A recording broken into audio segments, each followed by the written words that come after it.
it was just a wonderfully passionate relationship. Kate Hudson has no regrets getting married at 21. In fact, in looking back on her 7-year marriage to Chris Robinson, which ended in 2007, there is very little the How to Lose a Guy in 10 Days actress would change.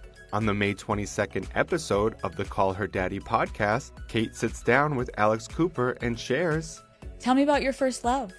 My first love? Yeah. I mean, my first real love was my ex-husband. How did you know It you were ready happened. for marriage at 21? There wasn't an ounce of me that wasn't like, I didn't question it for a second. Really? Yeah, we were so connected. And Chris taught me so much about love and connection, and it was just a wonderfully passionate relationship.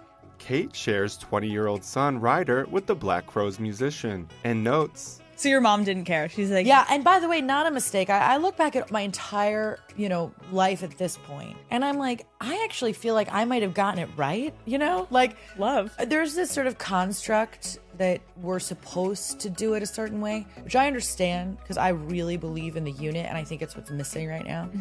But I do believe that a unit can exist differently. Just because you're not supposed to be with someone doesn't mean that you can't create a big, beautiful experience. Which Totally. I don't know how I've been able to do it, but it's like we just do it. Right. All of us. Since her split with Chris, Kate, who shares a 12-year-old son Bingham with her ex Matt Bellamy, and a 5-year-old daughter Ronnie, who she shares with fiancé Danny Fujikawa, looks back at her past relationships and believes she got lucky to find herself in such a stable romance with Chris, when she says that could have very easily not have been the case. So when I met Chris, it's like when my career was taking off, it was also a time that, could have been a whirlwind. And instead, I was in this very grounding, loving relationship. Right.